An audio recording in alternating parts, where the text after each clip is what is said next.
Right, chapter 7, Big for 7th grade. Monday, January 7th, 1935.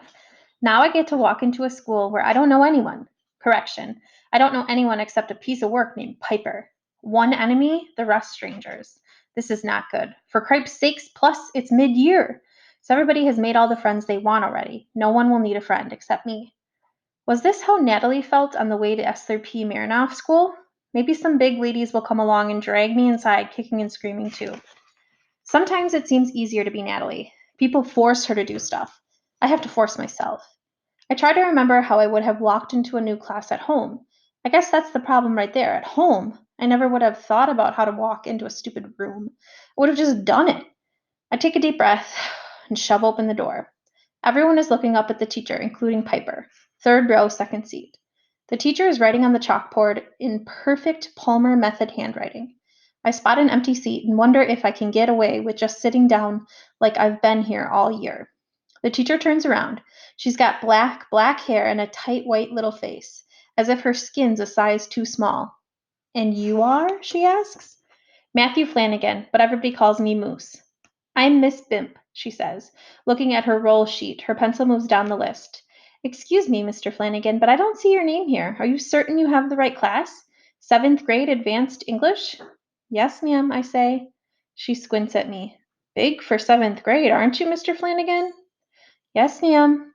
Miss Bimp clears her throat. She puts her hand to her mouth and speaks behind it. This wouldn't be your second time around in 7th grade, would it? Piper laughs first, then the whole class busts up. My face burns. My ears are like two heaters attached to my head. No, ma'am, I say. That's enough, class. All right, fine, Mr. Flanagan. Take a seat there in the back so you don't block anyone's view of the board. This week we're continuing our unit on oral reports. I'd like you each to write an outline for a 2-minute speech. Remember, beginning, middle, end. Keep it short. Moose, have you written outlines before? Yes, ma'am, I say. Excellent. Her stiff mouth flips up. This is supposed to be a smile. It looks like it hurts.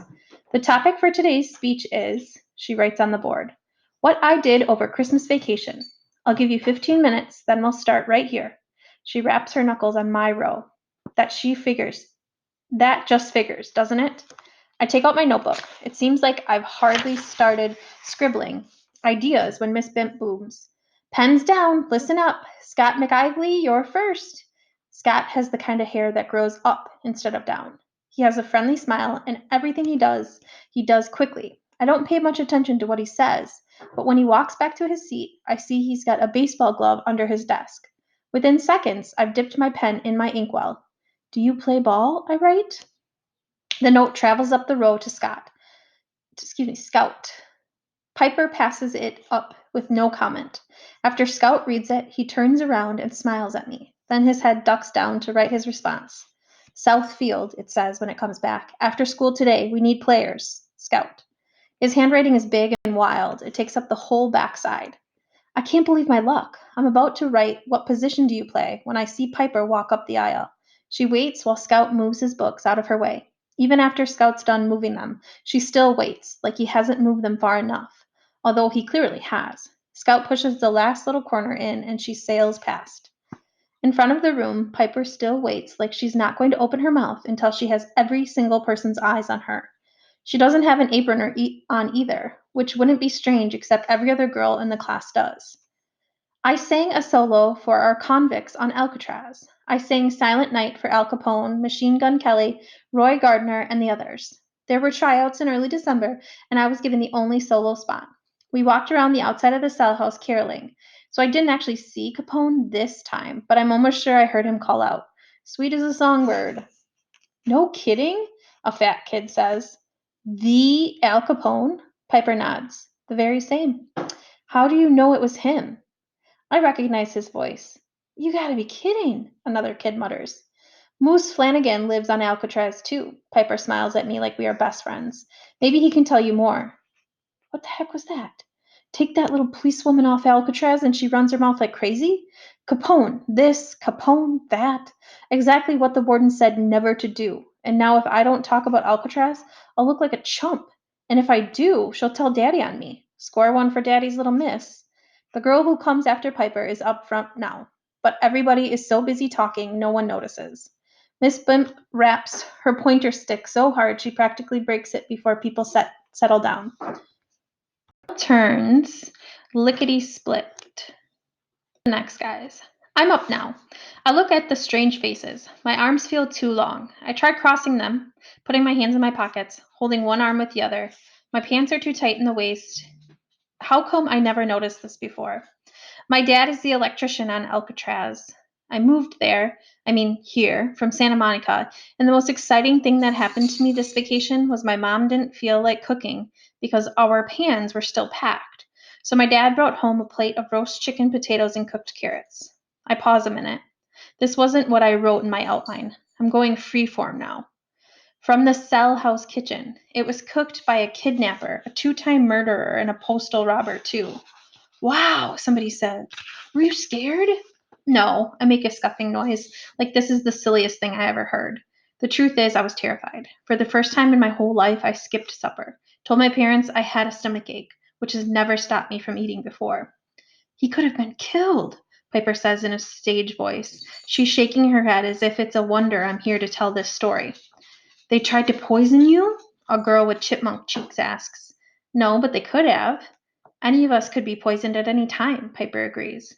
Is that all, Mr. Flanagan? Miss Bimp cuts in, tapping her pencil on the desk. Yes, ma'am, I say. When I get back to my seat, I trip on a girl's foot and knock my inkwell over. Ink seeps through a crack and drips on my leg. I spend the rest of the class trying to clean it up. After the bell rings, I catch up with Piper in the hall outside. I thought we weren't supposed to talk about Alcatraz, I say. Why did you then? Piper asks, shifting her books to her other arm. I open my mouth to answer, but no words come out. Why did I anyway? Because you did, I finally spit out.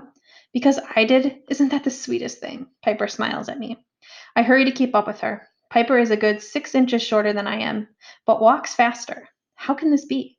She stops and looks at my pants. I look down at myself and see a big black ink blotch, the shape of Florida, uncomfortably close to my fly. So are you going to help me with my project or not? She asks. What project? Didn't I tell you? We are going to sell the Alcatraz laundry services to kids at school. You know, get your clothes cleaned by famous Alcatraz convicts, Al Capone, Machine Gun Kelly, and Roy Gardner. We'll charge 5 cents a shirt. No IOUs. Money will be split 4 ways. Jimmy and Annie will help us put the laundry through in their families' bags, so they each get a cut, plus you and I. You're going to sell the Alcatraz laundry service? Why? I ask. I just told you why. Money. Piper starts walking again. Does your dad know about this? She snorts. Not hardly, she says, taking off again. Hey, I hurry after her as she ducks into a doorway. I didn't say. Get out of here, you big baboon. This is the girls' bathroom. A blonde with angry pop out eyes shouts. 3 girls are putting on lipstick. Another is closing the stall door. All the way to my next class, I hear the sound of Piper's laugh. It plays over and over in my head.